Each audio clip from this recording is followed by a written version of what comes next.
In connection with recent world news, the exposure of black icons and the unleashing of an international discussion, I must reveal to you, the historical Christ was most likely not black.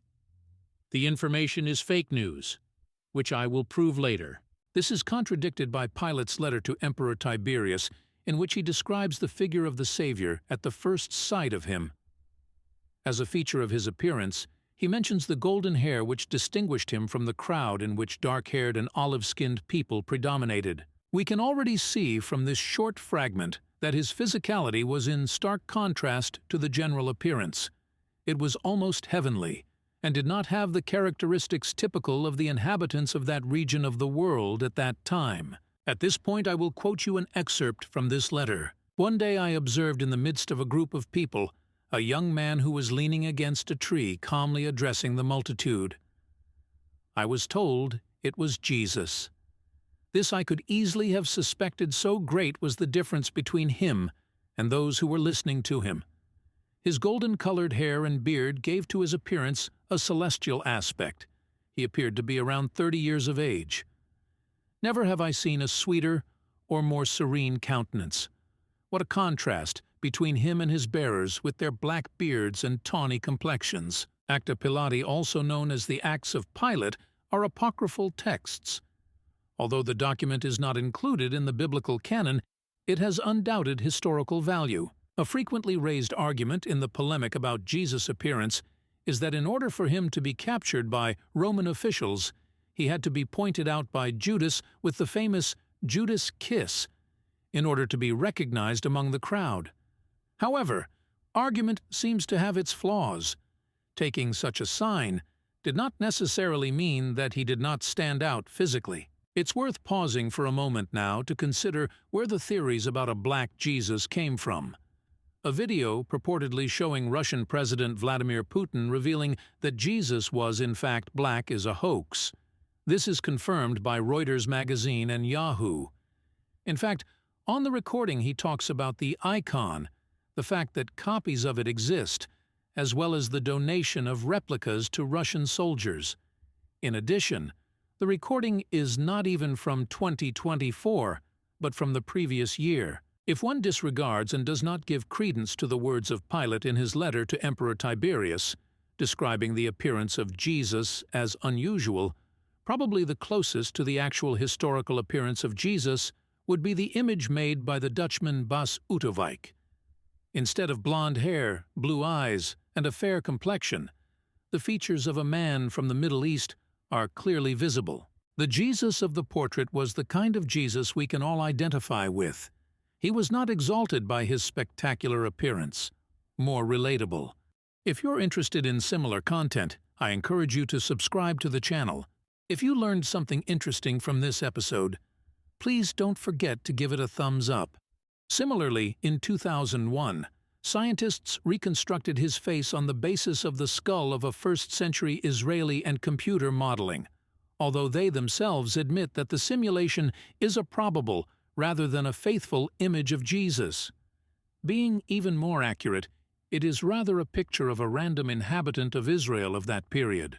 No portraits were made during Jesus' lifetime, unless we consider the famous Turin shroud. However, many researchers claim that the relic is a medieval forgery. Honorable mention should also be made of the depiction on the rock of a crucified figure with the head of a donkey. It is worth emphasizing at this point what a degrading kind of death was crucifixion, intended for the most despised convicts. The mockery was signed, Alexamenos worships his god, in reference to an early follower of a new religion named Alexamenos. The first icons depicting Jesus dating to the 1st–3rd century AD are based on syncretism. That is, the way of depicting the Son of God was taken from representations of foreign idols, probably Apollo, Orpheus, and Hermes. Some also find similarities with Alexander the Great. Among the oldest paintings depicting the image of Jesus are those found in the catacombs of St. Domitilla in Rome. We see him there as a good shepherd, and the one discovered in Israel, in a church falling into disrepair, depicts him in the manner popular in art of the time. with medium-length, curly hair and a bit of feminine features. Similarly, his more age-advanced depictions combine features of the Greek Zeus, the biblical Samson, and the imperial toga as a garment. Christ Pantocrator, dating from the 6th century AD, dominated for as long as 1,000 years as the most famous image of Christ. Pantocrator in Greek means ruler of all. It is meant to show two faces of Jesus, one gentle, as the Savior of the world, and the other as a harsh judge during the prophesied second coming to earth. Theories about how the Church Fathers did not want to perpetuate his Jewish appearance have a centuries-old tradition. According to claims by Alexandre Dumas, Pope Alexander VI got rid of images depicting him in this way, in order to replace them during this period by those showing a resemblance to his own son Cesar, who is said to have modeled for them. The most famous modern portrait that captured the image of Jesus as a blue-eyed blonde is the image created by Warner Salmon in 1940. The Christ in the likeness resembles a typical European resident. He has dark blonde hair, blue eyes, and a fair complexion. Why did he become so popular? It happened because Salmon was not a niche artist. He used to create graphics for advertising campaigns, and in short, he knew how to sell it. Soon, copies of his work were even on bedside lamps and calendars. Did the artist know about the Acta Pilate? Or was he only driven by a desire for profit? Please let me know your thoughts in the comments. A special case in this story are the revelations and the story of a nun from Central Eastern Europe, Sister Faustina, through whom we get to know another image of Jesus, called the Merciful Christ. The revelations that she had were intended to present the figure of the Savior. Jesus appears to her in the monastery on February 22, 1931, and orders her to paint a picture. What did Faustina see? What does this painting look like? Christ in a long white robe. The right hand is raised in blessing, the left points to the heart, from which rays of light radiate. Red symbolizing blood and light water soul. This is a man with noble facial features and a calm, captivating gaze. It is a virtuous, righteous, impeccable, gentle face. It's no wonder that there have been many attempts to paint it correctly, because artists could not reproduce the uniqueness of the divine image.